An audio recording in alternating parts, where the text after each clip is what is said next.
Sudah. Halo. Baik, bismillahirrahmanirrahim. Assalamualaikum warahmatullahi wabarakatuh. Waalaikumsalam warahmatullahi wabarakatuh. wabarakatuh. Yang kita hormati Prof. Jarwo yang saat ini sedang ada rapat. Untuk mempersingkat waktu kita mulai presentasinya. Sebelum itu, mari kita bersama-sama membaca doa. Disilahkan. Bismillah. Berdoa tidak dibatasi. Untuk pemateri hari ini yang akan mempresentasikan pembahasan dimulai dari Mbak Fasihah. Ya. Oke, kepada Mbak Fasihah disilahkan.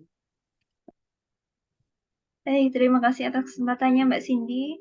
Sebelumnya, selamat siang teman-teman semuanya. Izin share screen terlebih dahulu.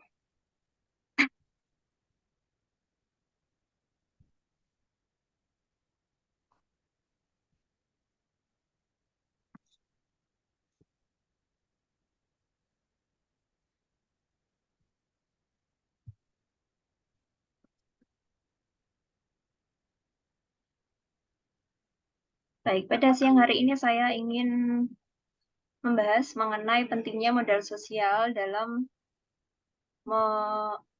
meningkatkan keberhasilan pendidikan anak. Nah, modal sosial atau dalam bahasa Inggrisnya adalah social capital ini kan awalnya pertama kali muncul pada akhir abad ke-19, tahun 1960-an, itu munculnya di tulisan seorang sosiolog namanya L.J. Hanifan. Tapi kemudian istilah ini baru populer pada tahun 90-an ketika Pierre Bourdieu ini mengembangkan konsep mengenai sosial kapital tersebut. Konsep itu selain di bidang pendidikan juga dikembangkan dalam bidang ekonomi dan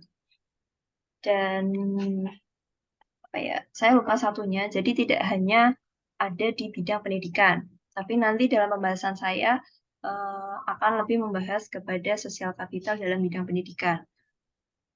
Nah, Bourdieu ini mengartikan sosial kapital sebagai sumber daya yang terkait dengan jaringan sosial yang dimiliki seorang atau kelompok. Di dalamnya termasuk hubungan sosial, kemudian ada norma dan nilai, serta kepercayaan antara anggota kelompok.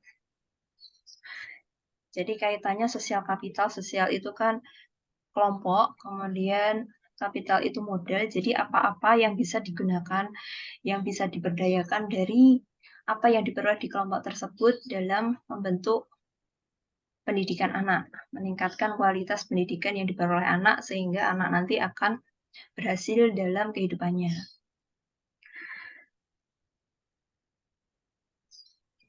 Selanjutnya, kalau mengenai modal sosial dalam pendidikan, dalam konteks pendidikan ini modal sosial adalah kemampuan untuk membangun jaringan kerjasama antara berbagai pihak yang terlibat dalam proses pendidikan, seperti siswa, kemudian yang pasti ada orang tua, kemudian guru, kepala sekolah, hingga masyarakat di sekitar. Karena ketika membicarakan tentang pendidikan anak ini, biasanya dimulai dari pendidikan keluarga. Nanti terutama yang sangat berpengaruh adalah dari orang tua. Jadi pendidikan dalam keluarga ini basic banget. Kalau di tahap keluarga ini pendidikannya baik, maka nanti ketika anak terjun di masyarakat, di sekolah dulu, kemudian balik di masyarakat, maka pendidikannya pun juga akan menjadi baik. Nah, kemudian di sini modal sosial terdiri dari beberapa komponen yang saling berinteraksi, kemudian juga saling mempengaruhi dalam membentuk modal sosial yang efektif, terutama dalam membentuk pendidikan anak. Yang pertama di sini ada partisipasi. Ketika kita berada dalam suatu kelompok, pastinya kita harus berpartisipasi. Seperti dalam kelas ini, kita berpartisipasi dengan memberikan pertanyaan, memberikan saran, berkomentar, dan lain-lain. Itu berarti menunjukkan bahwa kita berpartisipasi di dalam kelas B ini. Nah, kemudian di dalam modal sosial ini juga ada yang namanya network jaringan. Jadi hubungan antara seseorang dengan orang yang lain ini bisa nanti membentuk yang namanya jaringan. Misalnya jaringan kelompok belajar misalnya, nanti bisa yang matematika dengan matematika, terus IPA dengan IPA misalnya seperti itu. Nanti ketika network saling berhubungan, nanti akan membuat hubungan antara orang yang satu dengan orang yang lain bisa menjadi lebih luas. Kemudian reciprocity ini hubungan antar individu, jadi ada hubungan timbal balik. Kemudian yang berikutnya adalah belonging atau rasa memiliki. Jadi ketika kita tergabung dengan suatu kelompok, kita jadi merasa memiliki kelompok tersebut. Kita berada di lingkungan kelas kita merasa memiliki dengan kelas, kita saling menjaga, kita saling menghormati, saling menghargai seperti itu. Kemudian ada juga engagement. Engagement ini juga hubungan saling juga ya sebenarnya. Engagement ini ada interaksi, entah nanti dari percakapan, dari saling membantu dan lain sebagainya. Engagement ini bentuknya banyak sekali. Kemudian yang berikutnya, dari sosial kapital ini ada kepercayaan atau trust. Jadi dengan adanya interaksi nanti menumbuhkan kepercayaan, dan rasa kepercayaan ini tentunya penting bagi tumbuh kembang anak di lingkungan sosial. Nah, ini adalah gambaran mengenai makna dari sosial kapital. Jadi bisa dilihat dari dua sisi. Yang pertama individual sosial kapital. Ini secara individual. Jadi ketika seseorang itu berada dalam suatu kelompok, dia akan mengambil apa yang dia peroleh dari hubungan di lingkungan sekitarnya. Dia belajar dari orang lain di lingkungan sekitarnya. Apa-apa yang dia peroleh, dia terapkan di dirinya. Nah, itu adalah individual sosial kapital. Kemudian yang kolektif sosial kapital di situ adalah ketika setiap orang yang ada dalam satu kelompok itu memberikan kontribusi dalam kelompok itu. Jadi setiap individu tadi ketika dia sudah memperoleh apa-apa, belajar dari lingkungannya, kemudian bertemu dengan individu-individu lain dalam satu kelompok, nanti mereka akan saling berinteraksi, kemudian misalnya menentukan tujuan bersama dan bekerja sama untuk mencapai tujuan tersebut. Kaitannya dengan pendidikan, nah nanti misalnya ketika di situ contohnya siswa dalam individual sosial kapitalnya, sosial kapital secara individunya, nanti siswa akan belajar dari lingkungan rumah, kemudian dari lingkungan sekolahnya, kemudian juga dari tetangganya, lingkungan masyarakat. Nah, itu dia pelajari, dia bentuk menjadi karakternya. Nah, kemudian dihubungkan dengan sosial kapital kolektif, nanti siswa itu bertemu dengan orang tua, kemudian ada guru, ada kepala sekolah, masing-masing itu kan memiliki modal sosial yang diperoleh dari lingkungan sosial mereka sendiri. Jadi mereka digabungkan, kemudian memiliki tujuan bersama untuk meningkatkan kualitas pendidikan di sekolah X misalnya, di sekolah mereka. Nah, nanti itulah yang disebut dengan sosial kapital secara kolektif, kumpulan dari beberapa yang memanfaatkan modal sosial yang sudah diperolehnya. Nah, mengapa sih modal sosial itu penting dalam pendidikan? Jadi pentingnya modal sosial itu yang pertama sudah kita pelajari terlebih dahulu waktu semester 1 mengenai teori sosial konstruktivisme. Jadi teori ini kan awalnya dikembangkan oleh Piaget, kemudian Vygotsky, yang mendukung pentingnya modal sosial. Dalam hal ini adalah siswa itu tidak hanya belajar dari pengalamannya sendiri, tapi juga membutuhkan pengalaman dan interaksi sosial yang positif untuk meningkatkan pembelajaran dan perkembangan sosial mereka. Tapi sebenarnya di sini lebih banyak bahas interaksi positif, walaupun di sisi negatifnya pun apa-apa yang tidak secara sengaja dipelajari anak, ketika dia melihat hal yang negatif, itu pun juga berdampak. Itu modal sosial yang sifatnya negatif. Itu juga akan berdampak terhadap pendidikan anak. Nah, kemudian Putnam menekankan bahwa keberhasilan pendidikan anak tidak hanya tergantung pada faktor internal, seperti bakat dan kemampuan, tapi juga dipengaruhi oleh faktor eksternal. Yang pertama dari lingkungan sosial, selanjutnya juga keterlibatan orang tua. Memang lingkungan sosial dan keterlibatan orang tua ini sangat berpengaruh dalam membentuk pendidikan anak. Jadi sebagai kunci dalam membangun komunitas yang sukses dan meningkatkan kualitas hidup. Makanya tadi ada yang namanya sosial kapital secara kolektif. Kemudian, nah ada beberapa penelitian mengenai pentingnya keterlibatan orang tua dan masyarakat dalam pendidikan anak. Yang pertama dari Epstein. Jadi dari penelitiannya Epstein ini menunjukkan bahwa keterlibatan orang tua dapat meningkatkan kinerja akademik, kemudian motivasi belajar, selanjutnya ada keterampilan sosial dan juga perilaku positif.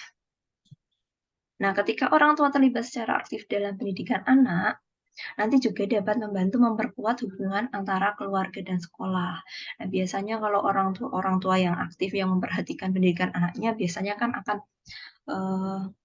sering berkomunikasi dengan guru, menanyakan perkembangan anaknya gimana, terus kurangnya anaknya tuh yang bagaimana, apa yang harus dilakukan mereka agar nanti bisa mendukung anaknya. Nah, itu kan nanti memperkuat hubungan antara keluarga dengan sekolah. Nah, kemudian yang kedua dari Henderson dan Mem, di situ penelitiannya menunjukkan bahwa keterlibatan orang tua dalam pendidikan anak dapat membantu mengatasi kesenjangan akademik dan sosial yang terjadi di kalangan siswa miskin dan minoritas. Jadi berkaitan dengan kesenjangan akademik misalnya. Dulu saya pernah dapat cerita dari orang tua siswa. Jadi kebetulan orang tua siswa saya ini orang yang cukup mampu. Jadi mereka sudah menyediakan WiFi di rumah, tapi ini jauh sebelum ada pandemi. Kalau di zaman pandemi sekarang, kayaknya hampir semua, bukan hampir semua, sudah kebanyakan punya WiFi di rumah. Tapi itu dulu ketika mereka mampu memiliki WiFi di rumah, teman-teman anaknya ini diajak belajar bersama di rumah. Jadi teman-teman anaknya ini yang masih belum tersedia jaringan internet di rumah, itu mereka fasilitasi. Jadi di sini dapat mengatasi kesenjangan akademik. Yang memiliki kesempatan untuk belajar tidak hanya orang-orang yang memang memiliki fasilitas. Nah, kemudian berkaitan dengan kesenjangan sosial, kalau ini sudah tidak asing lagi karena biasanya memang ada yang namanya subsidi silang, mungkin orang tua yang keluarga mampu membantu yang kurang mampu, mungkin seperti itu. Itu lebih banyak contohnya. Nah, kemudian penelitian yang ketiga dari Kim ini menunjukkan bahwa keterlibatan orang tua dalam pendidikan dapat meningkatkan keterampilan sosial dan perilaku positif siswa. Kalau keterampilan sosial ini kan berkaitan dengan kemampuan interpersonal, bagaimana seorang anak berhubungan dengan orang yang lain, bagaimana dia menyelesaikan masalah yang dihadapi, dan lain sebagainya. Jadi keterlibatan masyarakat dalam pendidikan ini dapat tentu saja meningkatkan kualitas sekolah dan juga meningkatkan kinerja akademik. Kemudian yang keempat ada Liam dan Breslau. Ini diperoleh bahwa orang tua yang terlibat aktif dalam pendidikan anak memiliki dampak positif pada pengembangan karakter. Jadi selain dari sisi akademik, dari sisi keterampilan sosial, tapi juga modal sosial yang baik itu memiliki dampak positif terhadap pengembangan karakter anak. Nanti anak-anak yang memiliki dukungan orang tua yang kuat biasanya cenderung lebih mandiri, bertanggung jawab, dan juga memiliki nilai-nilai moral yang baik. Biasanya kan di rumah mereka memiliki sistem belajar yang memang sudah ditentukan untuk anak-anak mereka supaya anak-anak mereka menjadi lebih disiplin, mandiri, dan lain sebagainya. Nah, kemudian ada beberapa bentuk sinergitas yang bisa dibentuk di antara anak, keluarga, dan juga masyarakat. Yang pertama, apa sih yang penting? Yaitu komunikasi yang terbuka dan aktif. Mohon maaf kalau ada suara ayam berkokok, nggak tahu ini siang-siang. Yang pertama adalah komunikasi yang terbuka dan aktif. Nggak usah dibahas. Takutnya suaranya mengganggu, Bu Desi. Komunikasi yang terbuka antara anak, keluarga, dan masyarakat dapat membantu memastikan bahwa semua pihak memiliki informasi yang diperlukan untuk membantu anak mencapai tujuannya. Jadi ini misalnya ketika di sekolah, guru itu pasti memperhatikan siswanya. Jadi ketika ada siswa yang memang keluar dari jalurnya atau memang kurang dalam hal tertentu atau perlu perlu ditingkatkan belajarnya seperti itu, mungkin sekolah bisa berkomunikasi dengan orang tua untuk membicarakan apa sih yang baik untuk anak. Jadi tujuan belajar anak itu dapat tercapai. Kemudian yang kedua adalah dukungan keluarga. Tadi sudah dibahas bahwa keluarga itu sebagai mitra penting dalam meningkatkan kualitas pendidikan anak, baik dalam aspek akademik maupun non-akademik. Kemudian yang berikutnya adalah keterlibatan masyarakat. Nah, keterlibatan masyarakat ini misalnya bisa dengan memberikan sumber daya yang diperlukan. Kalau misalkan contohnya ada pihak-pihak yang biasanya membantu menyumbang buku di perpustakaan sekolah atau kerjasama dengan, yaitu yang bagian kolaborasi bisa. Yang keempat adalah kolaborasi antara lembaga pendidikan dan masyarakat. Jadi ada kerjasama antara lembaga pendidikan dan masyarakat yang dapat meningkatkan sinergitas dalam mendukung pendidikan anak. Ini misalnya tadi jika ada lembaga yang ingin membantu sekolah bisa dengan menyediakan buku, alat belajar, dan lain-lain. Nah, itu bisa sangat membantu mendukung dalam pendidikan anak. Nah, selanjutnya ketika seorang anak memiliki modal sosial yang baik ketika berada dalam lingkungan yang baik, apa sih modal sosial yang bisa diperoleh? Nah, yang pertama adalah norma dan nilai sosial. Ketika anak berada di lingkungan yang baik, nanti dia juga akan membentuk karakter yang baik. Jadi norma dan nilai sosial di lingkungan yang baik itu akan membantu anak memahami tata cara bertindak sesuai dengan norma dan nilai sosial yang berlaku. Misalnya ketika anak berada di lingkungan masyarakat, dia akan perhatikan misalnya ketika orang berjalan di depan orang yang lebih tua, biasanya kan agak menunduk seperti itu. Nah, anak akan belajar bagaimana sih norma-norma yang berlaku di masyarakat. Kemudian yang kedua adalah kepercayaan.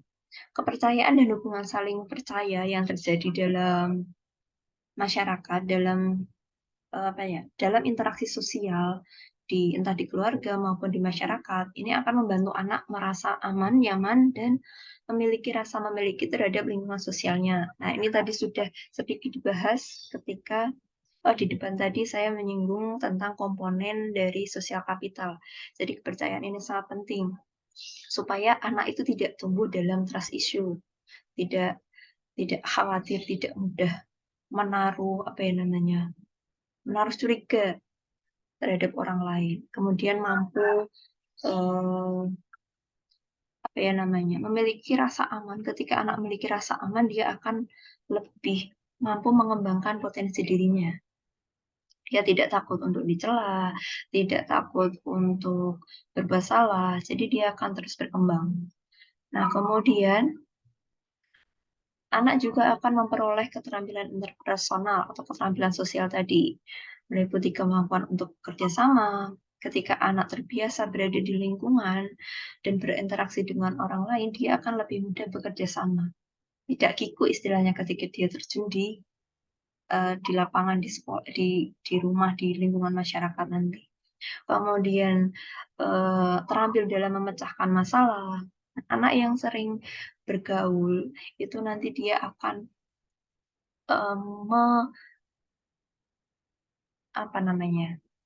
dia akan menemui berbagai bentuk masalah. Kemudian dia juga akan belajar dari masalah yang dihadapi oleh temannya atau orang lain. Nah, di situ dia akan semakin belajar bagaimana sih ketika ada masalah ini, apa yang bisa aku lakukan. Ketika ada masalah ini, biasanya ibu gini, oh saya juga bisa gini. Ketika ada masalah ini, biasanya teman saya begini, jadi mungkin bisa ditiru. Nah, seperti itu. Dia akan menemukan banyak cara untuk memecahkan masalah. Kemudian anak juga akan berkomunikasi dengan lebih efektif ketika ia berada di lingkungan keluarga dan masyarakat. Ketika komunikasi sudah terjalin dengan efektif, sudah lebih terbuka, maka apa-apa yang dibutuhkan anak, apa-apa yang diperlukan untuk mencapai tujuannya dalam belajar itu akan lebih terfasilitasi. Nah, berikutnya anak akan memperoleh keberanian. Anak akan belajar menghadapi tantangan dan mengatasi kesulitan dalam kehidupan. sehingga nanti bisa mengembangkan rasa percaya diri dan keyakinan diri yang lebih tinggi. Misalnya, anak-anak itu ketika sejak kecil terbiasa mengikuti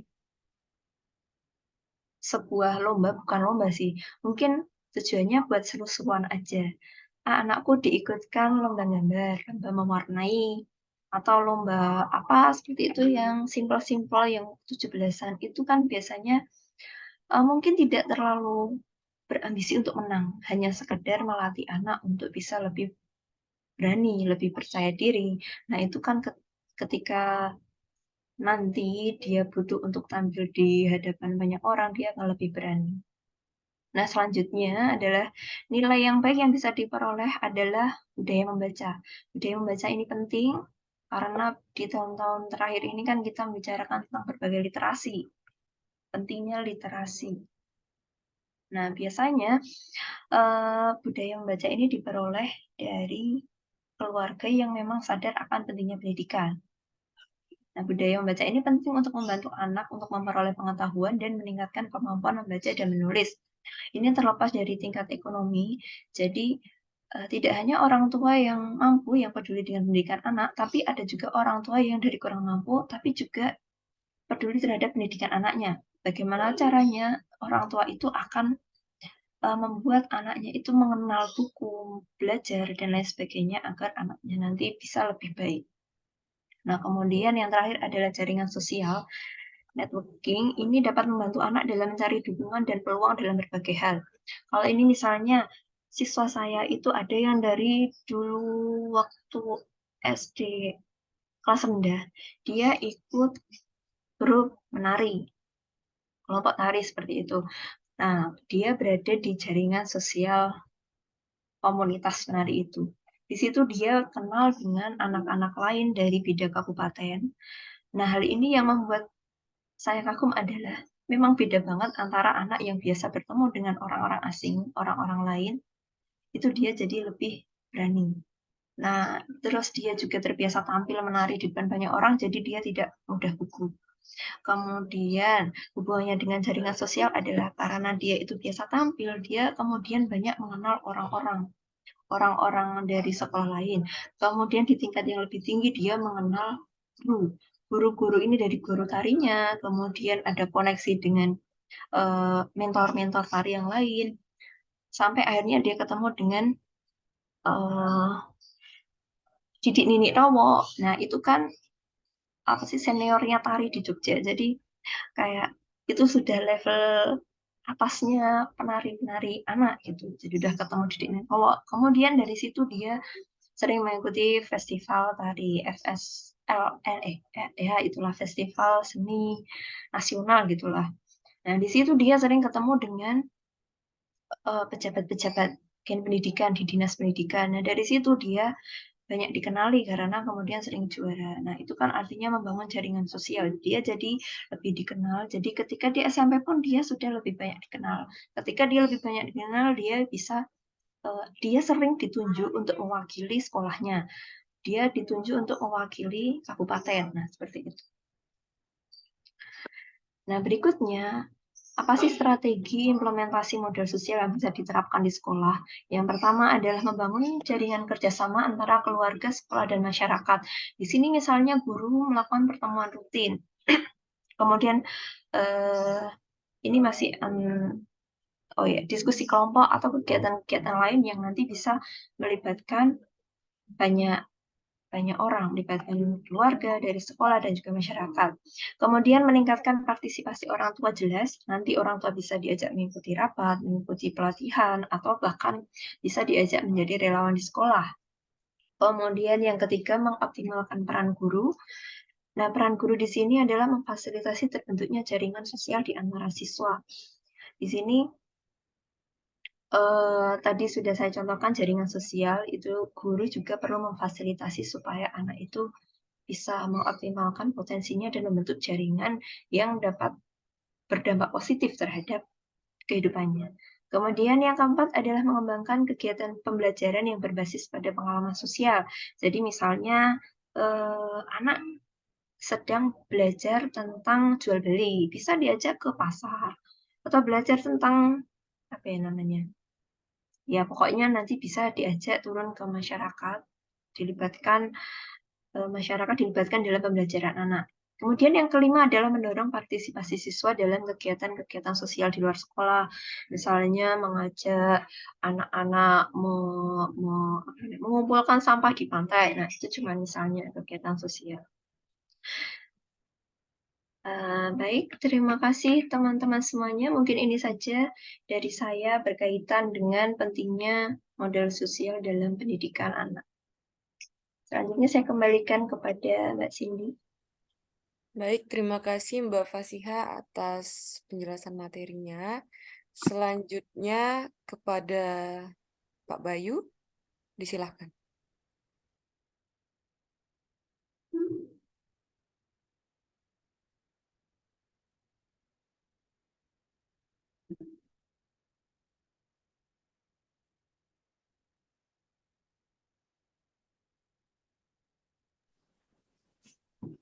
Apakah sudah kelihatan?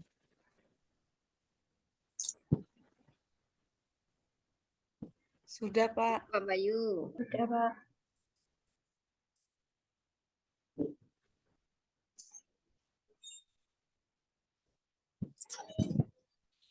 Ya, terima kasih. Selamat siang kepada teman-teman sekalian. Selamat bulan Syawal, menjalani bulan Syawal, dan mohon maaf lahir batin pada teman-teman sekalian.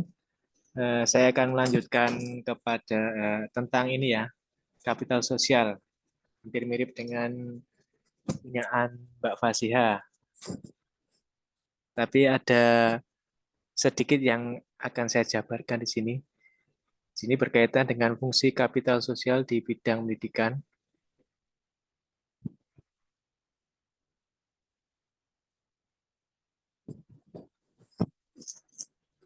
Jadi kapital sosial ini sangat berpengaruh ya dalam menyukseskan kegiatan pendidikan di dunia pendidikan, karena di dalamnya ada interaksi guru dan siswa. Sedangkan guru dituntut untuk memiliki hubungan yang mendidik bagi siswa, orang tua, dan masyarakat. Guru yang memiliki perilaku dan penampilan sembarangan tentunya dianggap remeh oleh masyarakat. Ada sebuah berita ya di daerah Boyolali, di mana seorang guru rela berpenampilan menjadi artis penyanyi campur sari. Bisa dicek ya nanti ya di websitenya. Hal tersebut dilakukan karena guru tersebut berusaha untuk mencari nafkah demi menambah penghasilan. Kemudian ada kasus lainnya, yaitu seorang guru di Kabupaten Poso, Sulawesi Tengah marah kepada kedua siswanya hingga guru tersebut memukul dan menendang siswa-siswanya. Hal tersebut dilakukan karena guru tersebut tidak sabar dalam menerapkan nilai tanggung jawab sebagai bagian dari kegiatan mendidik yang harus dilakukan guru. Kegiatan pendidikan yang dilakukan juga dipengaruhi kapital sosial, dan kegiatan tersebut sudah dibagi menjadi dua di tingkat sekolah dasar, yaitu sekolah negeri dan sekolah swasta, di mana pembagian kapital sosialnya tentu saja memiliki perbedaan. Pembagian tersebut otomatis memecah kepercayaan masyarakat untuk menyekolahkan anaknya karena ada dua pilihan sekolah. Pilihan masyarakat yang menyekolahkan anaknya di sekolah dasar swasta tentunya sudah mempertimbangkan biaya pendidikan yang tinggi. Ini ada informasi tentang biaya sekolah, yaitu biaya memasuki sekolah dasar swasta di daerah Jakarta Selatan dinyatakan mahal dengan uang pangkal sekitar 35 juta rupiah. Informasi tersebut menunjukkan bahwa ada orang yang mengeluh dengan biaya pendidikan yang diberikan salah satu sekolah dasar di daerah Jakarta. Kemudian ada informasi lainnya, sebanyak 13 SD dan SMP swasta di Kota Probolinggo tidak lagi mendapat BOSDA atau Bantuan Operasional Sekolah Daerah dari pemerintah Kota Probolinggo karena beberapa sekolah tersebut menarik biaya pendidikan yang mahal. Informasi tersebut menunjukkan bahwa pemerintah daerah berupaya mengalihkan dana pendidikan menuju sekolah dasar yang lebih membutuhkan. Kemudian pada pembahasannya, hampir sama dengan Mbak Fasia tadi, di mana kapital sosial juga bisa diartikan sebagai modal sosial. Yaitu modal sosial merupakan suatu rangkaian proses hubungan antar manusia yang dilandasi oleh jaringan norma-norma kepercayaan sosial yang akan membuat efisien dan efektifnya kerjasama dan koordinasi untuk mencapai tujuan dan kebijakan bersama. Kapital sosial yang dijalankan membutuhkan dukungan, koneksi, bisnis, partisipasi, dan kepercayaan antar individu atau kelompok yang berada dalam lingkungan tersebut.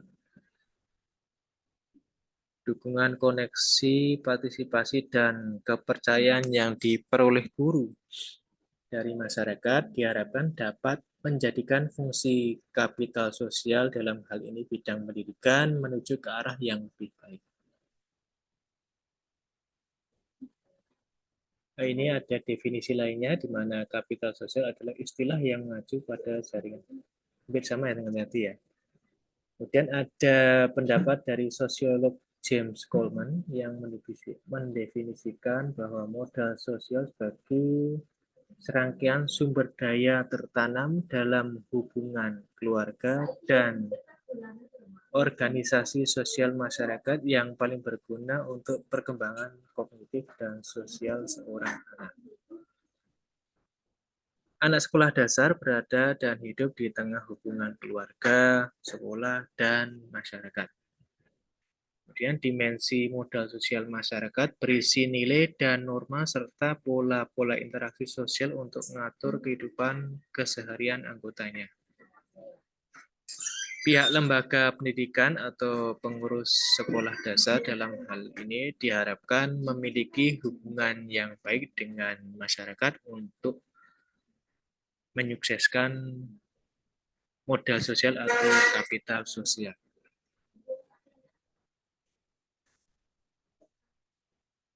Ini kemudian ada seorang ahli yaitu Pierre Bourdieu mendefinisikan bahwa modal sosial sebagai sumber daya manusia aktual dan potensial yang dihasilkan dari jaringan sosial yang dilembagakan secara permanen dalam bentuk saling pengakuan dan pengenalan. Reputasi yang diakui atau dikenal dan dimiliki suatu sekolah dasar akan berguna bagi keberlangsungan kegiatan pendidikan di masa depan. Kekuasaan, pengaruh, dan reputasi yang dilestarikan suatu sekolah dasar diharapkan dapat menjadikan fungsi kapital sosial menuju ke arah yang lebih baik. Tentunya dari beberapa tadi adalah suatu hal yang baik atau positif. Ada beberapa hal yang dapat dilakukan pihak sekolah dasar dan perangkat di dalamnya untuk memfungsikan kapital sosial ke arah yang lebih baik. Sini ada kutipan berkaitan dengan the role of social capital in development is as important as other types of capital such as natural, physical, and human capital.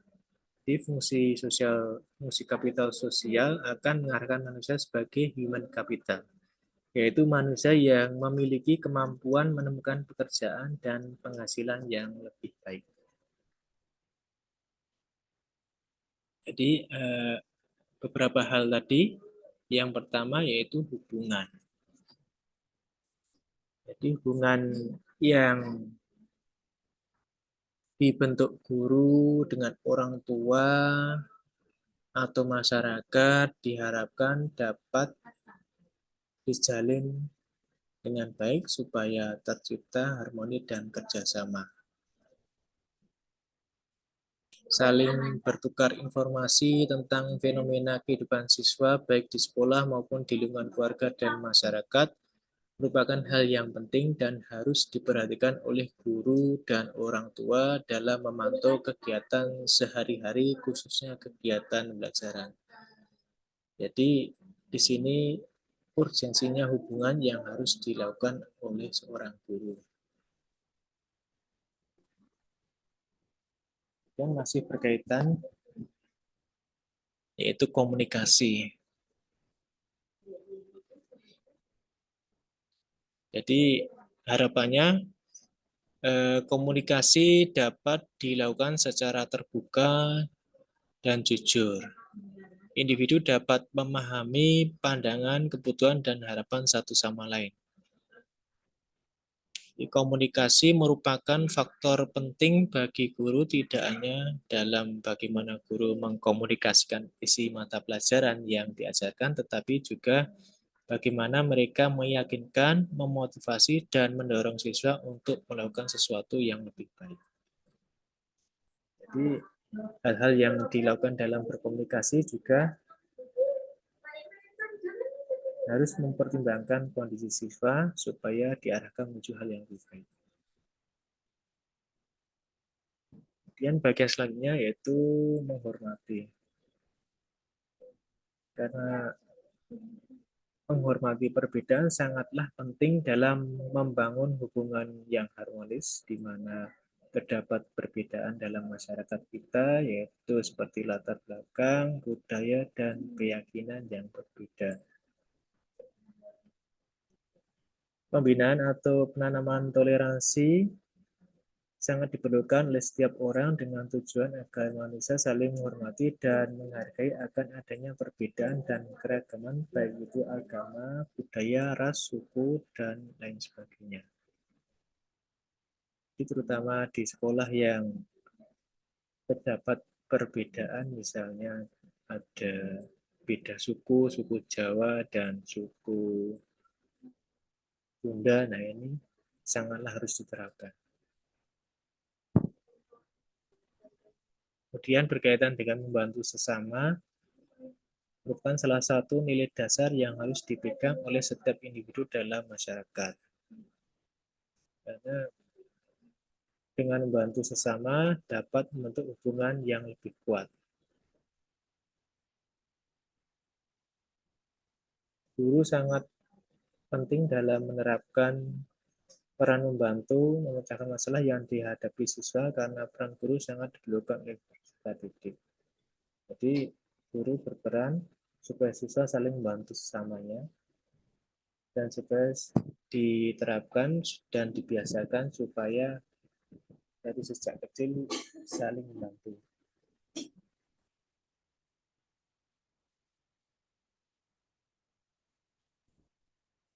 Kemudian hal berikutnya yaitu berkaitan dengan trust, tadi juga sudah dijelaskan Mbak Fasiha. Jadi kepercayaan adalah keyakinan seseorang atau kelompok terhadap sesuatu yang dianggap benar. Kepercayaan bisa berupa keyakinan terhadap agama, filosofi, politik, ideologi, nilai moral, dan orang-orang tertentu. Kepercayaan yang dimiliki guru berkaitan erat dengan produktivitas kerja guru. Jadi, seorang guru yang percaya bahwa perilaku yang dilakukannya itu adalah benar, maka produktivitasnya akan semakin baik.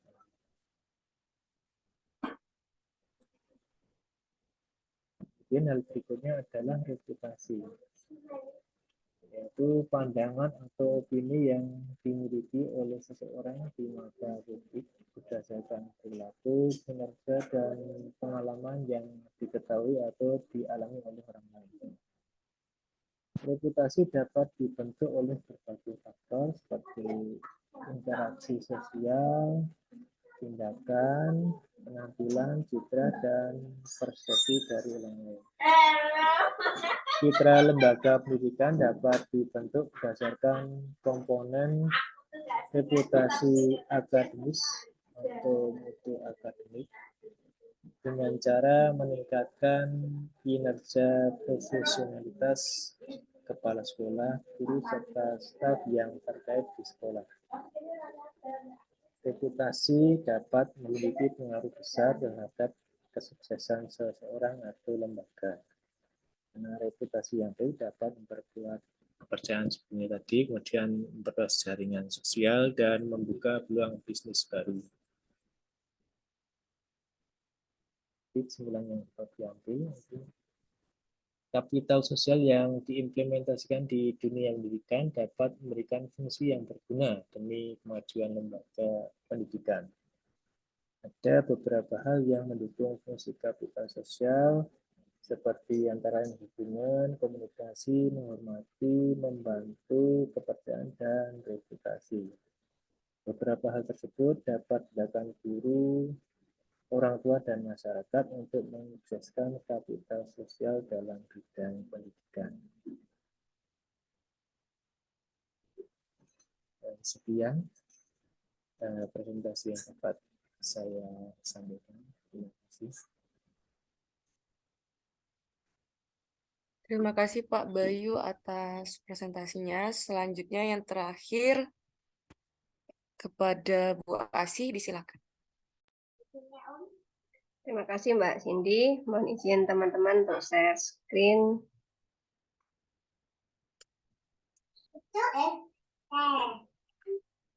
Sudah nampak ya? Sudah Bu Asih. Baik. Ini tema terakhir di kelompok kita yang terkait dengan kemitraan atau sinergitas ya, tadi di Pak Bayu sama Pak Fasika sudah dibahas tentang sosial kapital. Nah, di saya ini membahas tentang kemitraan 3 pilar pendidikan. Ya, nanti juga akan dilanjutkan oleh 3 presenter lainnya yang lebih menjurus pada kemitraan yang lebih spesifik. Yang saya bahas ini masih kemitraan secara umum gitu ya. Nanti di makalah itu ada latar belakang 3 pilar pendidikan Bersatu Gajah Dewantara, kemudian peran 3 pilar pendidikan di Indonesia, kemitraan 3 pilar pendidikan, dan hambatan kemitraan 3 pilar pendidikan. Di latar belakang, pendidikan tidak hanya soal kebijakan, rahasia dari keberhasilan pendidikan terletak pada sosok di balik layar yang menjadi bagian dari ekosistem pendidikan. Sebagus apapun kebijakan yang dilakukan oleh pemerintah pusat atau pemerintah daerah, tetapi ketika tidak terjadi ekosistem pendidikan yang bagus, maka tidak akan berhasil tujuan pendidikan yang akan terwujud gitu ya. Untuk itu perlu dijalin sinergitas dalam menjalin kemitraan ketiga pilar ini agar visi misi di setiap satuan pendidikan bisa terwujud yang akan berdampak pada terwujudnya tujuan pendidikan. Nah, di dalam ekosistem pendidikan itu beberapa pihak yang terlibat antara lain adalah sekolah, keluarga, masyarakat, dan juga beberapa elemen lain seperti industri, stakeholder, maupun pihak-pihak lain yang terkait dengan pendidikan. 3 pilar pendidikan Persatuan Gajah Dewantara, meskipun tadi di mata kuliah karakter sudah tidak lagi dari pusat pendidikan gitu ya, ada lagi pusat pendidikan yang lain, tetapi di bukunya Ki Hajar Dewantara masih menyebutkan di pusat pendidikan. Di dalam buku Ki Hajar Dewantara, di pusat pendidikan itu terletak pada pusat sekolah, keluarga, dan masyarakat. Sekolah itu menjadikan pendidikan formal, kemudian di lingkungan keluarga menjadi pendidikan informal, dan di lingkungan masyarakat atau lembaga pendidikan di luar sekolah dan di luar keluarga itu menjadi pendidikan non formal. Peran 3 pilar pendidikan ini menurut buku panduan kemitraan kemitraan pendidikan di satuan pendidikan sekolah dasar gitu ya. Untuk sekolah itu yang pertama adalah melakukan analisis kebutuhan, kemudian menyusun program tahunan pendidikan keluarga, melakukan pertemuan dengan orang tua, melaksanakan program pendidikan keluarga, dan melakukan supervisi dan evaluasi. Ini menurut buku panduan, tetapi faktanya mungkin peran-peran ini belum terlaksana, meskipun ini jadi peran ya harus dilaksanakan, tapi beberapa sekolah di lapangan itu belum melaksanakan perannya dengan baik. Kemudian peran keluarga, yang pertama adalah menciptakan lingkungan belajar yang menyenangkan di rumah dan mendorong perkembangan budaya prestasi anak, menjalin interaksi dan komunikasi yang hangat dan penuh kasih sayang dengan anak, memberikan motivasi dan menanamkan rasa percaya diri pada anak, menjalin hubungan dan komunikasi yang aktif dengan pihak sekolah, berpartisipasi aktif dalam kegiatan belajar dan kegiatan ekstrakurikuler, memiliki inisiatif untuk menggerakkan orang tua lain agar terlibat dalam pengambilan keputusan di sekolah. Kemudian untuk peran masyarakat, mengembangkan dan menjaga keberlangsungan penyelenggara proses pendidikan yang menjadi tanggung jawab bersama antara pemerintah, masyarakat, dan keluarga, dan menyelenggarakan dan mengendalikan mutu layanan pendidikan baik dilakukan secara perseorangan, kelompok, keluarga, organisasi, profesi dunia usaha, maupun organisasi kemasyarakatan. Nah, 3 pilar ini, sekolah, keluarga, dan masyarakat, ketika menjalankan perannya dengan baik, maka yang menjadi visi misi sekolah ataupun tujuan pendidikan nasional itu mungkin bisa akan tercapai. Tapi saat ini peran-peran ini masih belum menyatu, gitu ya. Sekolah lebih banyak kepada kegiatan independen sekolah, masyarakat juga lebih kegiatan kemasyarakatan sendiri, sehingga beberapa wilayah mungkin masih belum terlaksana. Nah, tujuan kemitraan yang pertama adalah masyarakat dalam mendukung lingkungan belajar dapat mengembangkan potensi anak secara utuh. Kemudian meningkatkan keterlibatan orang tua dalam mendukung keberhasilan pendidikan anak di rumah dan di sekolah, dan meningkatkan peran serta masyarakat dalam mendukung program pendidikan sekolah dan masyarakat. Sudah banyak sekali sebenarnya penelitian-penelitian baik dalam negeri maupun luar negeri yang memberikan hasil yang baik, sinergitas antara 3 pilar ini maupun kemitraan yang terjadi antara 3 pilar ini. Tetapi meskipun demikian masih banyak terjadi hambatan, tidak hanya di Indonesia ya, di beberapa jurnal Scopus yang saya baca, ternyata di Amerika pun, di India maupun di negara-negara maju juga tidak terjadi hal yang mulus untuk menjalin sinergitas kemitraan. Prinsip kemitraan 3 pilar pendidikan antara sekolah, keluarga, dan masyarakat ada 4. Itu saya ambil dari Kemendikbud 2016. Yang pertama adalah kesamaan hak, kesejajaran, dan saling menghargai. Kesamaan hak ini ditujukan oleh semua pihak yang terlibat dalam menjunjung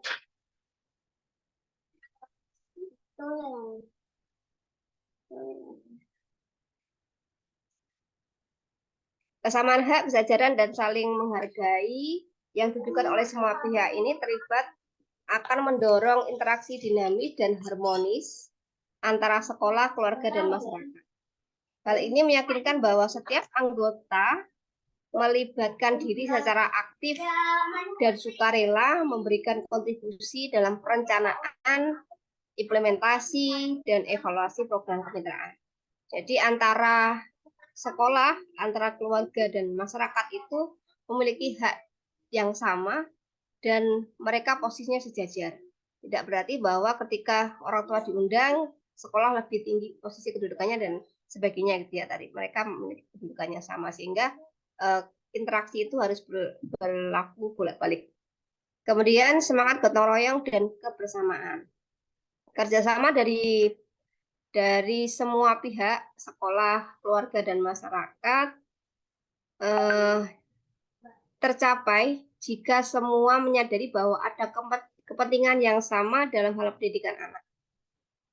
Jadi gotong royong itu akan terjalin jika antara sekolah, keluarga, dan masyarakat itu sama-sama memiliki kepentingan sama bahwa kami ini memiliki anak yang harus dididik, dan tujuan utama ini terjadinya kemitraan ini adalah untuk memberikan pendidikan yang terbaik untuk anak-anak, sehingga nanti akan terjalin gotong royong dan kebersamaan. Prinsip yang ketiga adalah saling melengkapi dan memperkuat.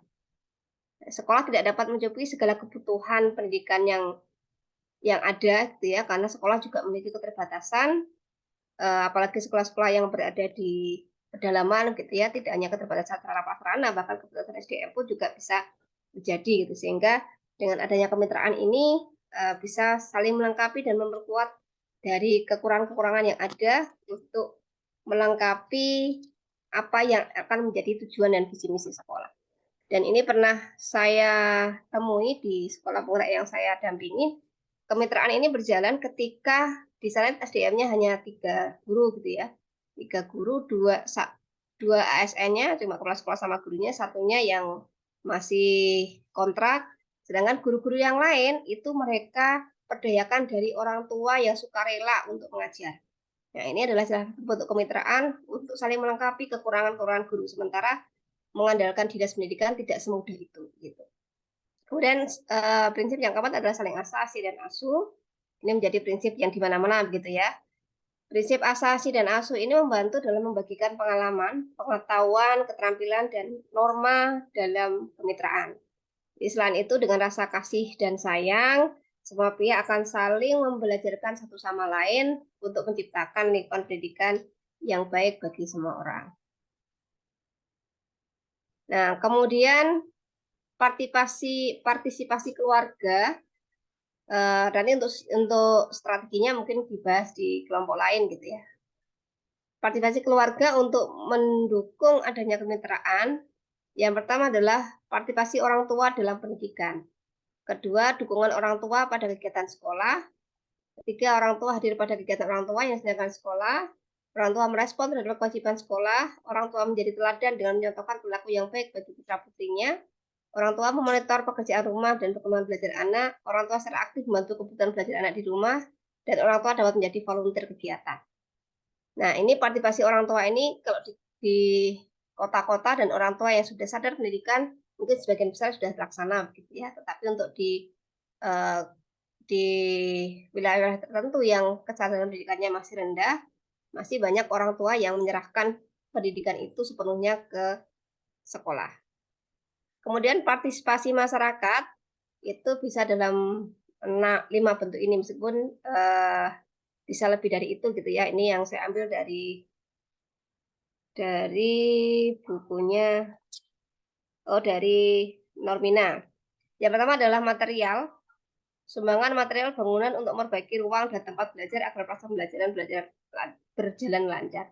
Material ini bisa bersifat bentuk-bentuk sarpras gitu ya, atau bangunan-bangunan fisik, dan ini sebagian besar ini yang dilakukan oleh masyarakat. Ya, mereka membangun kamar mandi, mereka ikut membangun jembatan sekolah ataupun yang lain yang itu bekerja sama dengan masyarakat, entah itu dengan dana desa atau dana partisipasi masyarakat atau dari sumbangan-sumbangan sukarela masyarakat. Kemudian finansial, memberikan dukungan dana berupa bentuk finansial uang gitu ya. Untuk kegiatan-kegiatan sekolah ini juga sering dilakukan meskipun tidak semata-mata hanya dana gitu ya. Yang ketiga adalah partisipasi dalam bentuk akademik, dukungan melalui pengawasan dan bimbingan. Pemerintah dan organisasi non-pemerintah pun dapat menyediakan kesempatan bagi para siswa untuk melakukan magang dan praktek. Jadi sekarang sudah mulai banyak agenda-agenda di kurikulum Merdeka itu tidak hanya akademik dalam kegiatan sekolah, tapi di luar sekolah pun juga mulai difasilitasi. Kemudian kultural, masyarakat harus menjaga nilai budaya dan moral yang ada di sekitar sekolah agar sekolah dapat beradaptasi dengan budaya setempat. Jadi culture yang sudah dibangun sekolah, yang sudah dibentuk sekolah, itu harapannya masyarakat itu bisa menyeimbangkan. Ya, jangan sampai di sekolah sudah diajari bagus, adabnya bagus, etikanya bagus, tetapi di masyarakat anak-anak melihatnya kontradiktif gitu ya, sehingga terjadi tidak keseimbangan apa yang dia lakukan di sekolah dengan apa yang dia lihat di masyarakat. Makanya masyarakat perlu adanya partisipasi kultural sehingga ada penyeimbang kegiatan yang pendidikan yang dilakukan di sekolah itu bisa mereka implementasikan di masyarakat. Kemudian evaluatif, masyarakat mengawasi dan mengontrol pengelolaan pendidikan sehingga mereka dapat memberikan masukan dan evaluasi terhadap kerja lembaga pendidikan. Jadi kalau sekolah yang bagus itu memang harus ada evaluatif dari masyarakat sehingga mereka tidak menganggap bahwa sekolah itu merasa sudah bagus sendiri tanpa ada refleksi dari masyarakat ataupun dari keluarga. Nah, seperti yang saya sampaikan tadi, hambatan-hambatan itu tidak terjadi di Indonesia saja, banyak hambatan-hambatan yang terjadi dalam melakukan kemitraan. Ya.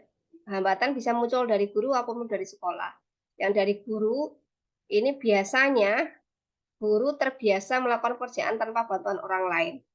Jadi guru sudah merasa bahwa tidak perlu adanya orang tua, dia sudah bisa menjalankan tugasnya. Dia sudah bisa membentuk siswa-siswanya sehingga kemitraan itu tidak bisa berjalan. Kemudian guru merasa sudah cukup lelah mengajari siswa sehingga tidak lagi mau disibukkan dengan kegiatan kemitraan. Nah, ini salah satu kendala juga ketika guru sudah merasa 24 jam mengajar itu melelahkan sehingga ketika ditambahi kegiatan kemitraan, harus melakukan parenting, harus menjalin kemitraan dengan orang tua, masyarakat itu menambah beban bagi guru. Apalagi guru-guru yang ASN gitu ya. Dengan tambah beban itu dengan gaji yang sama, itu mereka merasa lelah begitu. Kemudian beberapa guru menganggap kehadiran orang tua mengancam mereka. Beberapa guru menganggap kehadiran orang tua mengancam mereka karena ketika orang tua dilibatkan itu banyak protes macam-macam sehingga mereka tidak bisa leluasa. Ada yang merasa begitu. Kemudian jam kerja guru tidak memasukkan unsur kegiatan kemitraan bersama orang tua. Nah, ini di beberapa sekolah ya, tapi di sekolah-sekolah sekarang yang saya lihat di beberapa sekolah maju itu justru sudah memasukkan kegiatan-kegiatan kemitraan dengan adanya orang tua mengajar atau dengan adanya proyek bersama dengan orang tua dan sebagainya itu sudah ada. Tapi masih banyak juga guru-guru yang belum mengagendakan kegiatan tersebut. Kemudian guru merasa isu pentingnya pendidikan sudah disampaikan oleh pemerintah sehingga mereka merasa itu sudah lebih dari cukup. Jadi istilahnya itu guru sudah menganggap ini kan sudah disosialisasikan oleh pemerintah, jadi harusnya orang tua sadar dong. Gitu. Mereka tanpa melakukan sosialisasi atau melakukan persuasi dengan orang tua untuk menarik mereka supaya ikut terlibat dalam pendidikan anaknya. Kemudian guru menyadari betapa cepatnya perubahan dan bagaimana menanggapi hal tersebut, sedangkan orang tua biasanya kurang sensitif. Nah, ini kebalikannya, guru responsif tetapi orang tuanya tidak responsif. Ini juga menjadi hambatan terjadinya kemitraan. Nah, hambatan juga bisa terjadi di masyarakat, terutama masyarakat minor, masyarakat yang mungkin dari kalangan menengah ke bawah, ya. Bisa jadi juga dari menengah ke atas, tapi ini penelitian yang saya ambil dari masyarakat menengah ke bawah. Yang pertama adalah kurangnya pengetahuan masyarakat, pengetahuan tentang kebijakan dan prosedur program kemasyarakatan.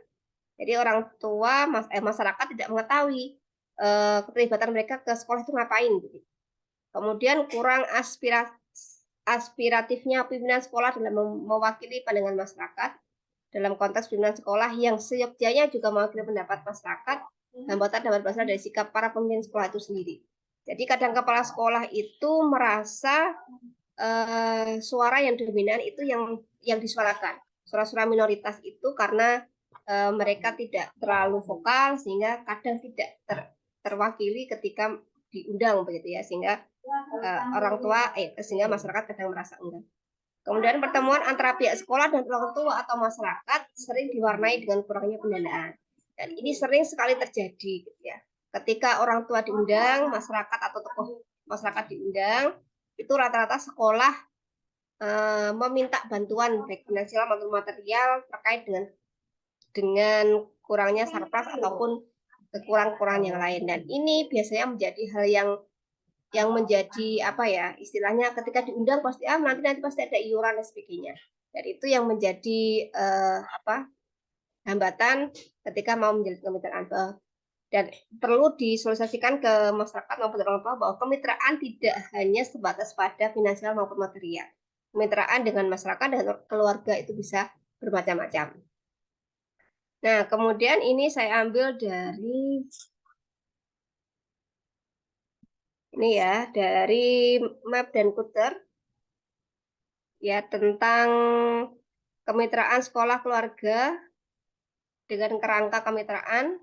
Yang pada gambar ini bahwa kerangka kemitraan itu yang pertama ada challenge, pasti ada tantangannya, kemudian opportunity condition, pasti ada peluangnya, kemudian policy and program goals, ada kebijakan dan tujuan programnya, kemudian ada family and staff capacity outcome, dan ada nanti kapasitas apa outcome-nya begitu ya. Nah, di situ Dari sini, yang pertama ketika kita pengen menjadi kemitraan, di list dulu yang menjadi challenge itu apa, yang menjadi hambatan dari sekolah itu apa, yang menjadi hambatan dari masyarakat keluarga dan masyarakat itu apa. Kemudian yang menjadi peluangnya yang mana, ya, apakah proses conditionnya, apakah organisasi conditionnya, kemudian membuat polisi bersama, membuat kebijakan, kemudian buat program bersama, kemudian nanti baru kita mengetahui outcome-nya. Itu tahap kemitraan sekolah menurut map dari Kuter. Nah, kemudian dari situ dijabarkan lagi, ketika mau memulai kemitraan, maka ada 4 tahapan yang dilakukan. Yang pertama adalah, ini menurut Molly ya, yang pertama adalah tahap 1 memulai kemitraan. Calon mitra mencerminkan latar belakang, peran, pendidik, dan lain-lain yang beragam dan mulai mengembangkan rasa hormat terhadap perbedaan satu sama lain. Jadi mulai kemitraan ini masih mengidentifikasi ya, peran sekolah apa, peran keluarga apa, peran masyarakat apa. Nah, kemudian mereka mengembangkan sebuah gambaran yang akurat dan lengkap tentang kekuatan, kelemahan, dan kekurangan atau keprihatinan yang muncul dari kondisi di sekolah.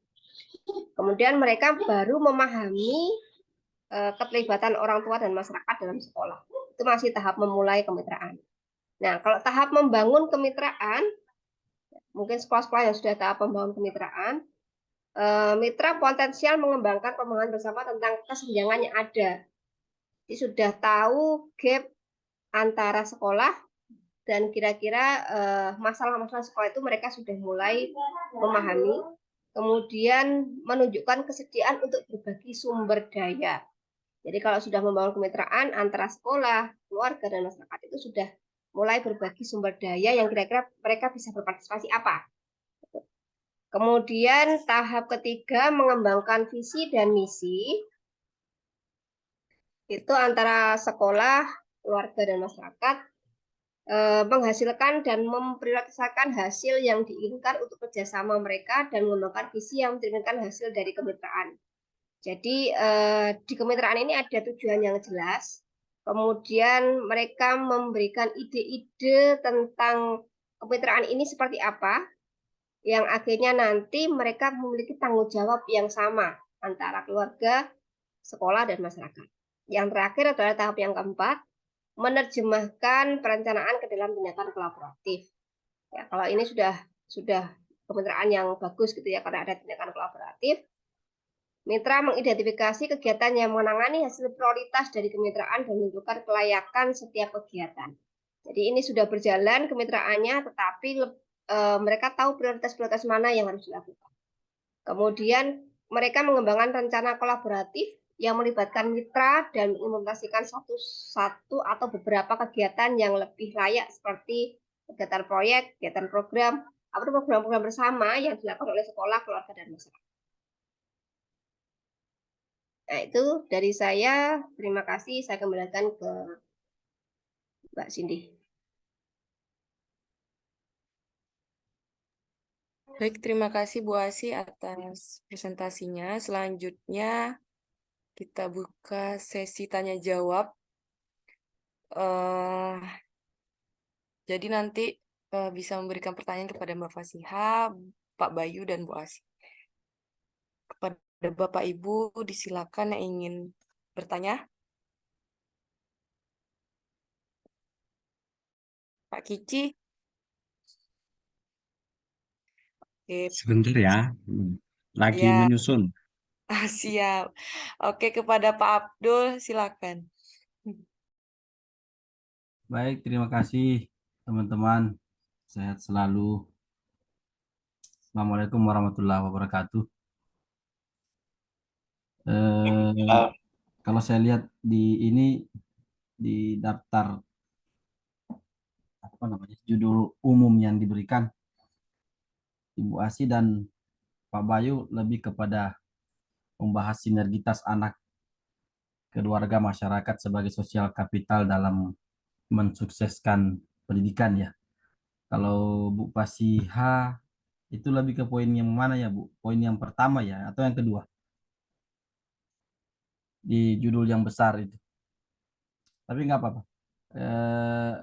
Saya tertarik ini Bu, mungkin dengan apa yang dipaparkan oleh Bu Asi dan Mbak Bayu terkait dengan sinergitas. Karena kalau di judul besar ini kan sinergitas anak gitu, keluarga dan masyarakat sebagai sosial kapital. Mungkin ada penjelasan lebih rinci gitu ya terkait dengan peran anak dalam bersinergi gitu. Karena yang dijelaskan tadi oleh Ibu Asi itu nampaknya menurut saya lebih kepada kemitraan antara sekolah, keluarga dan masyarakat. Nah, yang dibutuhkan dalam judul besar ini kan tentang sinergitas anak gitu. Jadi bagaimana anak itu bersinergi, kemudian dalam melibatkan keluarga serta masyarakat sebagai sosial kapital dan mensukseskan pendidikan. Jadi sosial kapitalnya adalah sinergitas anak, keluarga dan masyarakat, bukan kemitraan yang dimaksud tadi itu, gitu. Mungkin ada penjelasan yang lebih, kalau mau dikaitkan dengan kemitraan juga boleh, tapi terus terang kalau kemitraan dan sinergitas itu pasti akan berbeda. Kalau kemitraan itu biasanya ada sama-sama untung gitu. Kalau bersinergi itu artinya saling melengkapi. Ya, eh, dengan teman-teman lain juga, kalau ada pendapatnya saya mohon untuk kita bisa diskusi bersama. Seperti apa kapital sosialnya, sosial kapital terkait yang anak itu, anak. Karena di sini fokusnya saya lihat adalah anak, keluarga dan masyarakat, bukan masyarakat, keluarga dan sekolah. Anaknya yang tidak ada gitu. Kalau ada anaknya gimana gitu? Karena itu yang penting. Karena ini kan kajian pendidikan anak dan keluarga. Terima kasih Bu Cindy, Bu Asi, Pak Bayu dan Mbak Pasiha. Terima kasih. Assalamualaikum warahmatullahi wabarakatuh. Waalaikumsalam warahmatullahi wabarakatuh. Terima kasih Pak Abdul atas pertanyaannya. Sudah dicatat oleh pemateri. Selanjutnya kepada Pak Kici, disilakan. Baik, terima kasih Mbak Cindy. Assalamualaikum warahmatullahi wabarakatuh. Minal aidin wal faizin. Mohon maaf lahir batin untuk kita semua. Selamat merayakan Hari Idul Fitri ya untuk kita sekalian. Dari pemaparan ketiga rekan kita tadi, Pak Bayu, Mbak Fasia, Bu Asih gitu ya, saya coba kok ingin mendengar gitu ya mungkin ya dari para penyaji gitu. eh, Kita di Indonesia memang tidak bisa digeneralisir ya, tapi mungkin bolehlah rekan-rekan penyaji mengamati gitu ya, atau secara apa namanya, secara pengamatan berdasarkan pengamatan masing-masing penyaji gitu, kira-kira kekuatan apa sih yang sudah dimiliki Indonesia gitu ya terkait dengan sosial capital yang sudah dimiliki Indonesia gitu. Nah, terus kemudian dari apa sosial capital yang sudah dimiliki oleh Indonesia itu kira-kira apa sih yang kalau kita kaitkan dengan yang mata kuliah tadi pagi gitu ya terkait dengan pendidikan moral gitu ya, apakah juga itu menjadi apa ya batu sandungan gitu untuk apa ya mencapai masyarakat yang lebih lebih lebih baik ke depannya gitu. Jadi saya coba ingin mendengar dari ketiga penyaji kira-kira apa sih modal sosial kapital yang sudah dimiliki oleh Indonesia ini gitu ya. Walaupun memang tidak bisa digeneralisir, tapi dari pengamatan rekan-rekan sekalian kira-kira apa gitu ya. Terima kasih Mbak Cindy. Baik, terima kasih Pak Kici atas pertanyaannya. Kepada pemateri Bu Asi, Pak Bayu, dan Mbak Fasiha, disilakan untuk memberikan penjelasan terkait dengan pertanyaan Pak Abdul dan Pak Kici. Ya dulu gimana? Atau siapa? Ya, boleh Pak Bayu. Bayu, silakan. Ya, saya ingin menanggapi dari Pak Kici tadi. Menurut saya Pak Kici, salah satunya itu dari kapital sosial yang menonjol menurut pengamatan saya itu pada aspek jaringan sosial Pak Kici. Jadi ada suatu sekolah yang memiliki jaringan ya. Nanti kalau yang di apa namanya? Di Muhammadiyah itu ada jaringannya kayaknya ya. Jaringan apa? JSM ya atau apa namanya? Berarti sudah ada itu. Dari situ kan ada suatu ikatan yang lebih kuat untuk memajukan pendidikan. Jadi untuk penanganan anak, jadi ya diharapkan lebih mumpuni ya daripada sekolah negeri yang jaringannya tidak sekuat GSM tadi. Mungkin nanti Pak Irham selaku pimpinan dari Muhammadiyah bisa menambahkan. Itu ya. Jadi menurut saya begitu. Sedangkan di sekolah swasta lain saya yakin juga ada. Nanti kalau yang Muhammadiyah tadi Pak Irham, mungkin yang dari Bu Desi kok nggak on cam ya, saya ingin mencari dukungan dari Bu Desi yang berkaitan dari sekolah swasta lainnya yang berkaitan dengan jaringan yang merupakan salah satu aspek dari kapital sosial. Nanti kalau Bu Desi bisa on cam dan bisa membantu kan lebih menguatkan dari sisi sekolah swasta yang lainnya. Selain dari Pak Irham tadi yang dari sisi kemuhammadiyahan, nanti mohon bantuannya Pak Irham. Sedang yang dari NU kayaknya Ma'arif ya, tapi saya belum tahu. Pak Aan mungkin bisa menjelaskan jaringan Ma'arif. Nah itu. Jadi dari jaringan-jaringan tersebut pasti ada suatu hal untuk membuat anak itu bisa lebih baik gitu ya dari sisi kapital sosialnya nanti tumbuh kembangnya itu. Ya, demikian dari saya. Mungkin yang lainnya. Terima kasih. Terima kasih Pak Bayu. Selanjutnya Bu Asih. Baik, terima kasih Mbak Sulinti. Ini bahas yang Pak dulu berarti ya, yang menanggapi tadi Pak Bayu yang Pak Bayu yang menanggapi Pak Kiki tentang pasti kekuatan yang dimiliki Indonesia terkait dengan kapital sosial gitu ya. Kemudian apakah itu nanti akan berpengaruh kepada Pak Kiki pendidikan karakter yang ada di sekolah. Nah, kalau yang memang saya tidak membahas tentang kapital sosial, yang tadi membahas tentang kapital sosial itu Bu Fasika sama Pak Bayu, saya lebih membahas ada kemitraan gitu ya. Tetapi saya mencoba sedikit menanggapi tadi Mbak Fasika menjelaskan bahwa kapital sosial itu tidak hanya dalam pendidikan, ada dalam ekonomi yang lebih kita kenal, ekonomi kapital dan kapital sosial. Dan namanya juga yang ada kapitalnya itu kan lebih mendominasi gitu ya. Kalau kapital yang nama-nama yang ada kapitalnya itu berarti siapa yang lebih menonjol itu dia yang akan lebih mendominasi dan memenangkan. Nah, kekuatan di Indonesia tadi mungkin yang disampaikan Pak Bayu di jaringan, tapi tidak hanya di Indonesia aja ya, kayaknya di seluruh dunia juga ada beberapa jaringan-jaringan baik itu sekolah negeri maupun sekolah swasta yang itu akan menjadi kekuatan untuk mengimitasi sekolah-sekolah yang dirasa sudah bagus. Jadi kalau misalkan di Muhammadiyah, hampir sekolah-sekolah Muhammadiyah itu mereka memberikan kayak studi banding sekolah yang bagus ini, kemudian mereka akan menyontoh yang bagus di Muhammadiyah ini. Di NU juga demikian. Di sekolah alam juga demikian. Di sekolah IT juga demikian. Ada jaringan-jaringannya sehingga mereka dari jaringan-jaringan itu bisa memberikan contoh atau pemodelan yang kiranya manajemennya sudah bagus itu seperti apa. Itu mungkin dari kelebihannya ya. Tapi saya rasa itu tidak hanya di Indonesia saja ya. Kayaknya di beberapa negara juga ada jaringan-jaringan seperti itu. Dan itu bisa menjadi kekuatan ketika memang itu dirasa menguntungkan bagi semua pihak. Tidak mengkapitalisasi gitu ya. Tidak menonjolkan material, tidak menguntungkan salah satu pihak, tetapi itu menjadi keuntungan bersama. Tuh. Kemudian Pak Abdul, ya ini tema besarnya adalah sinergitas anak keluarga masyarakat, tetapi anaknya tidak dibahas ya Pak Abdul bilangnya begitu, lebih ke sekolah, keluarga masyarakat. Itu kan tema besar ya Pak Abdul ya.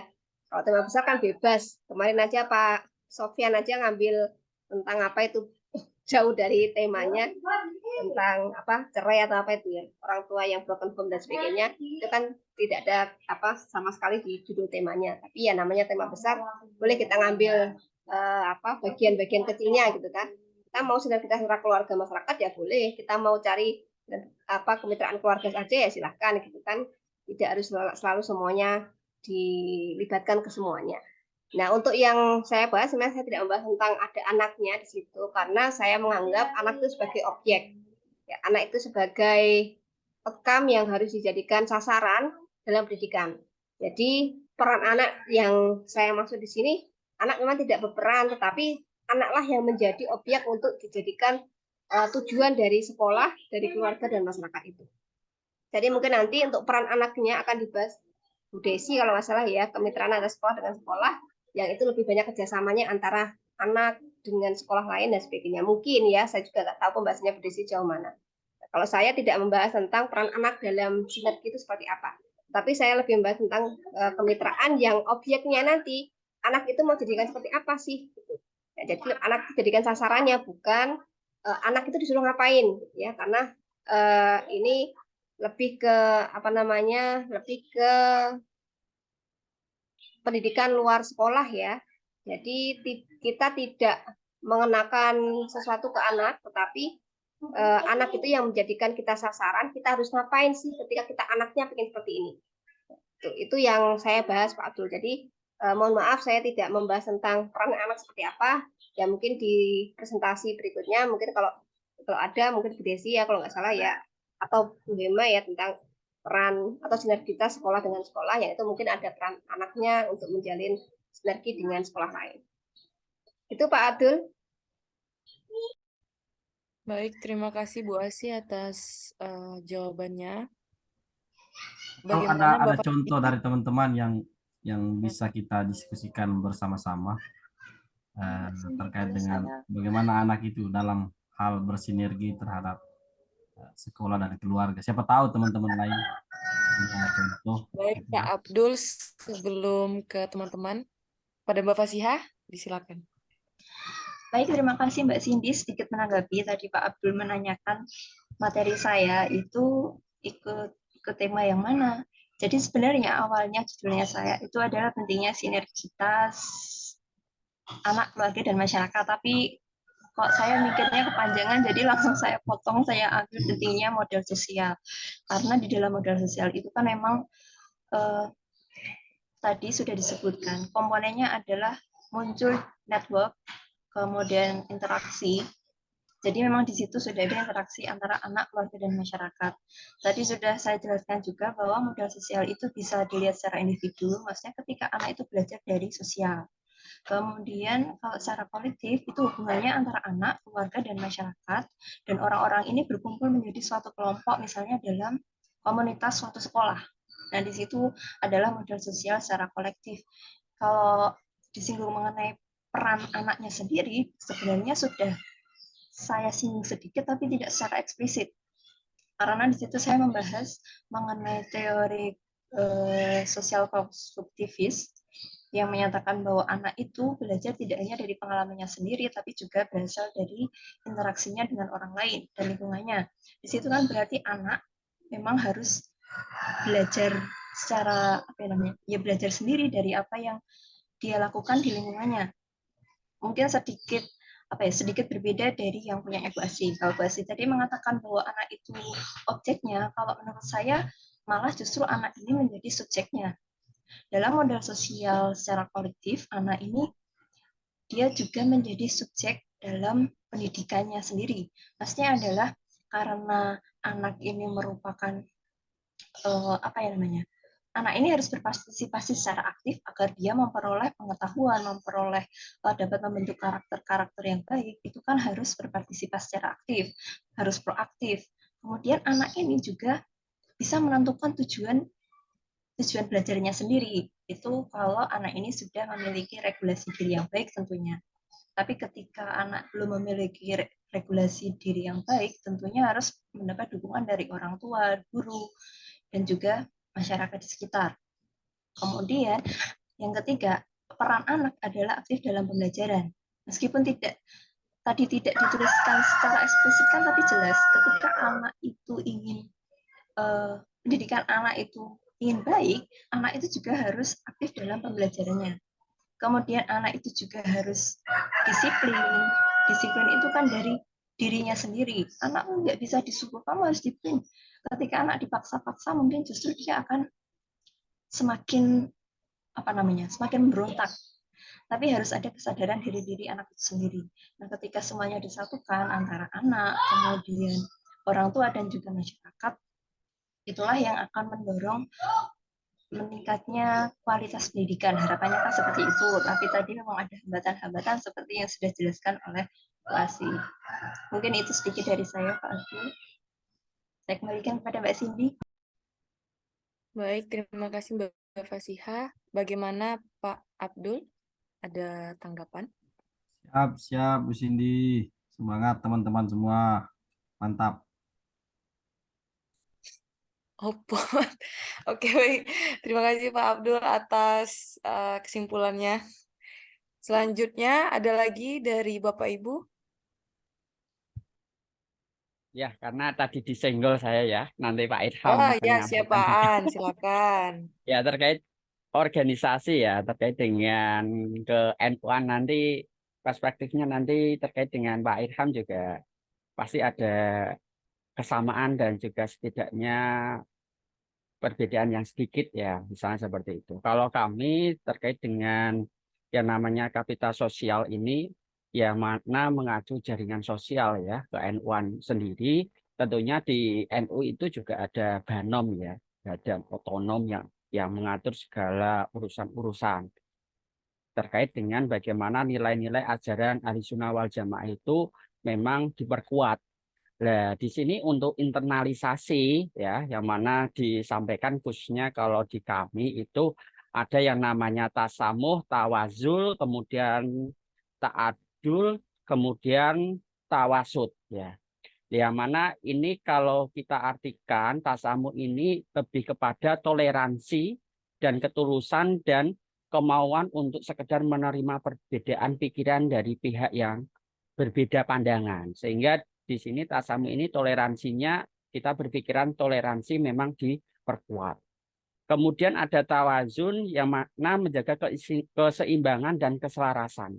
Ya, stabilitas di sini adalah hubungan yang tidak tidak berat sebelah ya, menguntungkan pihak tertentu ataupun yang merugikan orang lain. Tapi kita melekatkan pada keseimbangan dan keselarasan. Kemudian ta'adul ini lebih menekankan bersikap adil dalam segala hal, ya mengandung arti tidak pilih kasih, ya tidak berat sebelah, tidak memihak kepada salah satu, misalnya seperti itu.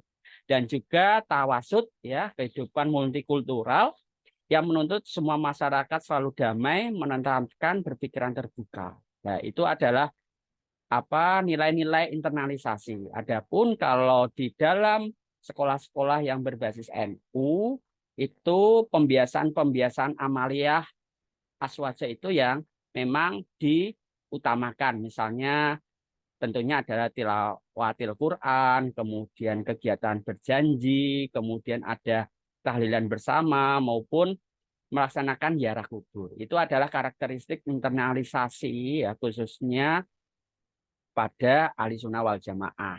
Nah, adapun untuk jaringan-jaringannya tentunya ya kalau bisa dikatakan ya luas tapi juga ini karena mayoritas jadinya terkadang terkecer-kecer sehingga tidak bisa fokus seperti organisasi Muhammadiyah yang memang penguatan di dalam pendidikan itu memang lebih berkualitas seperti itu. Itu saja karena tadi disenggol saya menyampaikan. Super Ya, terima sekali. kasih. Al-Mukarram Hadratus Syekh Aan Widyono Mutafakun alaih. Amin. Boleh menanggapi sedikit, Mbak Cindy? Oh, boleh, silakan Mbak Fasihah. Berkaitan dengan pertanyaannya Pak Kici juga, tadi apa-apa yang disebutkan oleh Pak Aan tadi, nilai-nilai tadi, itu kan salah satu modal sosial yang dimiliki bangsa Indonesia. Jadi, tadi kan Pak Kici menanyakan modal apa sih yang sudah dimiliki oleh bangsa Indonesia. Nah, itu tadi salah satu beberapa banyak nilai-nilai, tapi dari komunitas NU ya tadi Pak. Itu adalah contoh nilai. Karena nilai tadi kan memang komponen dari modal sosial yang ada di kelompok NU tadi. Banyak sekali nilai-nilai yang ketika dipelajari oleh anak nanti dia bisa menerapkan di sekolah, misalnya dia harus rendah hati, harus ya apa-apa yang dia pelajari dari kelompok itu. Kemudian di masyarakat juga dia menerapkan nilai-nilai itu. Nah, disitulah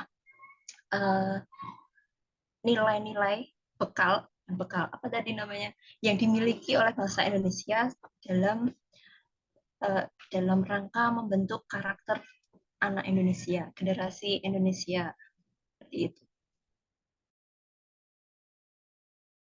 Itu saja Mbak Cindy. Baik, terima kasih Mbak Fasihah atas tambahannya. Yang terakhir kepada Pak Irham, bagaimana untuk kesimpulan? Oh, lagi sibuk kok. Monggo Pak Irham sebagai Sohibul Bed.